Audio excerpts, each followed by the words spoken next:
Hey there. Karibu tena kwenye kipindi kingine cha Fungua Neno.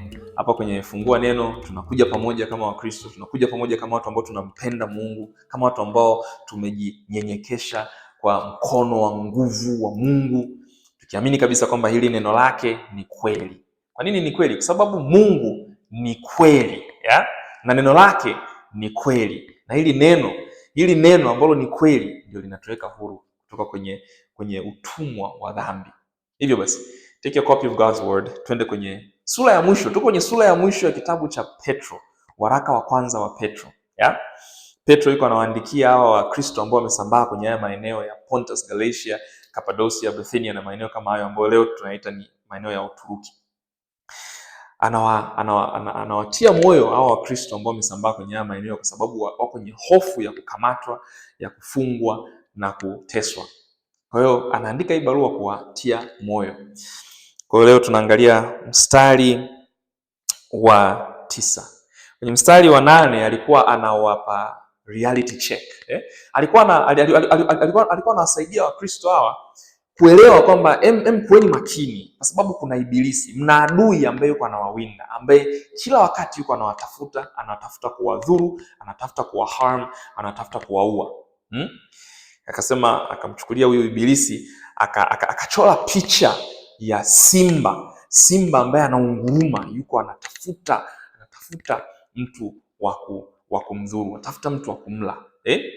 Tukasema kwamba wewe Mkristo unaagizwa kuwa sober.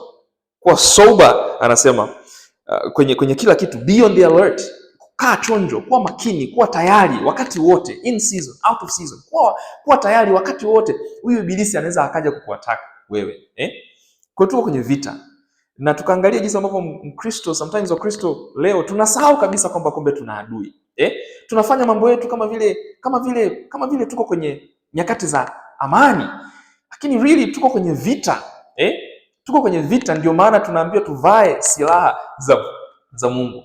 Tunahimizwa kwamba hizi silaha zetu sio za kimwili bali ni za kiroho. Kwa hiyo Mkristo anapewa reality check na huyo Petro anaambiwa kwamba kaa chonjo, kuwa makini, unatafutwa.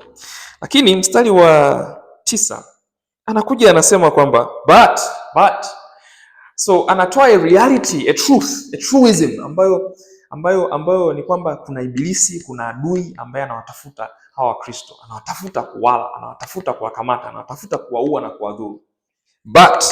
Hiyo but tukisema inabidi usimame tena uangalie anataka kubadilisha nini, anataka kugeuza nini, kutengua kitu gani. Well, hapa anataka kutengua hii reality.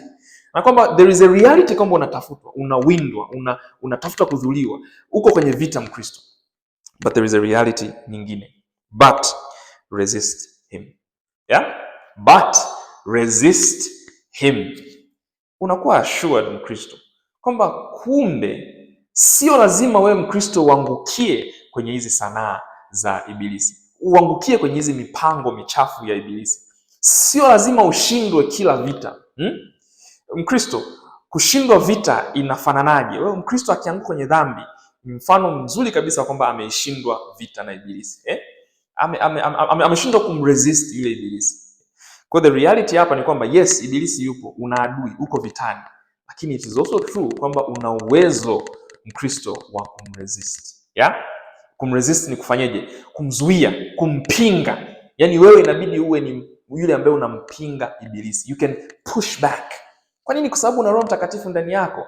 Ndio maana Yohana akiwa anaandikia makanisa anawaambia kwamba yule ambaye yuko ndani yako ni mkuu kuliko yule ambaye yuko kwenye ulimwengu. Ndio maana we humble ourselves under the mighty hand of God. Mkono wa Mungu ni mkuu kuliko mkono wa ibilisi. Kwa hiyo hata kama ibilisi ni simba kubwa ambalo linatafuta mtu wa kumla, lina njaa, it's roaring, liko linaunguruma na kusababisha vitisho vya kila aina, Mungu wetu ni mkuu zaidi ya huyo ibilisi. Hicho ndio cha kukumbuka Mkristo. Nikumbuka alituambia pale kwenye ule mstari wa 8 na wa 7 rather, alituambia kwamba kumbe hizi hofu zote, ndio una hofu kwamba uko na window, una hofu kwamba uko kwenye vita, una hofu kwamba uko natafutwa. Lakini you cast all of that kwa Mungu. Kwa nini? Unapeleka hizo hofu zote kwa Mungu. Kwa nini? Kwa sababu yeye Mungu anakujali. Tukakumbushana hiyo statement. Hapa anasema kwamba resist him. Resist him. Mkristo, usianguke kwenye ulevi, resist the devil. Usianguke kwenye uzinzi, resist the devil. Usianguke kwenye umbea, resist the devil. Mpinge, push back. Usianguke kwenye ibada za sanamu, kwamba umeanza kuabudu mitume, umeanza kuabudu sijui sanamu za kila aina, umeanza kuabudu pesa yako, resist him.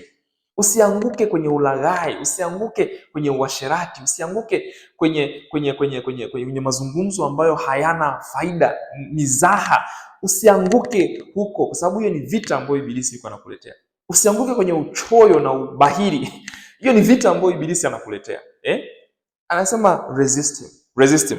Lakini za Mkristo, how do you resist? Well, Petro anawaambia firm in your faith. That's how you resist the devil. Firm in your faith, ukisimama katika imani. Ukikumbuka kwenye ile sura ya 6 ya Waefeso, barua ambayo Paulo anaandika kwa Waefeso, anawaambia kwamba wavae ile silaha za Mungu, the armor of God.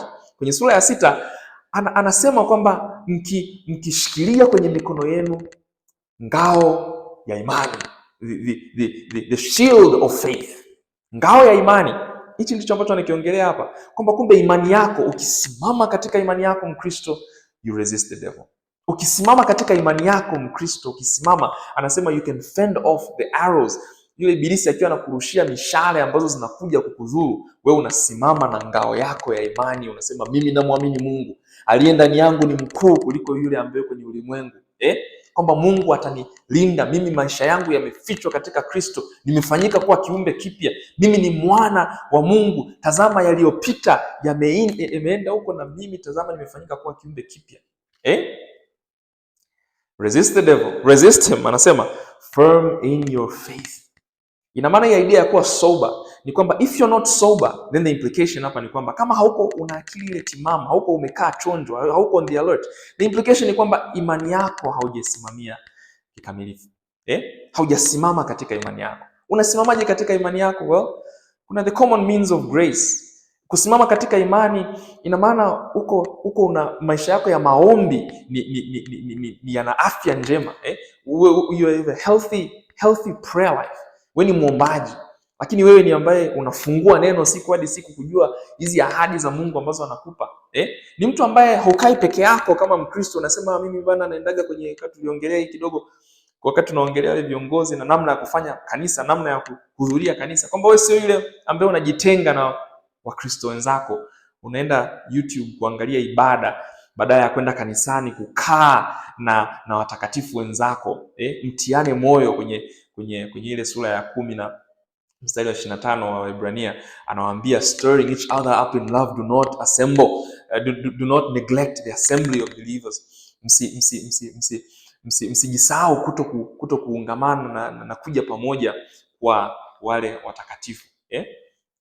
Hivyo ndivyo ambavyo tunaihimarisha imani yetu, kwa kukaa na Wakristo wenzetu.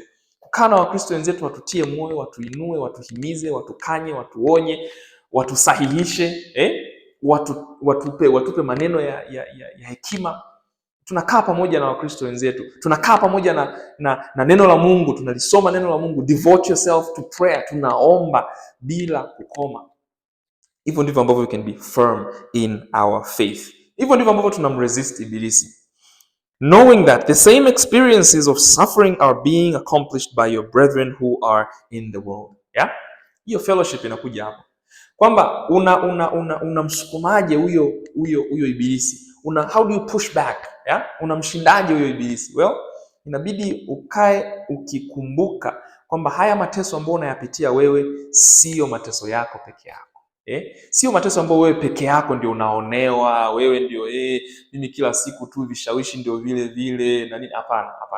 Hayo mateso ambayo unayapitia, kumbuka kwamba kila muumini ulimwenguni, kila ambaye anamwamini Kristo anapitia vita hiyo unayopitia wewe.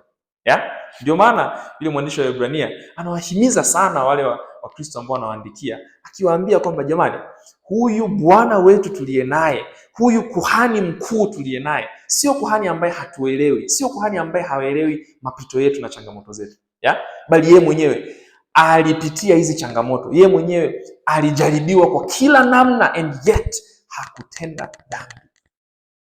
Kwa hiyo Mkristo, ukikaa ukikumbuka kwamba kumbe mapito ninayopitia mimi, wenzangu, waumini wenzangu, watakatifu wenzangu na wenyewe wanapitia mateso na changamoto hizi, basi wewe unatiwa moyo, unasimama katika imani.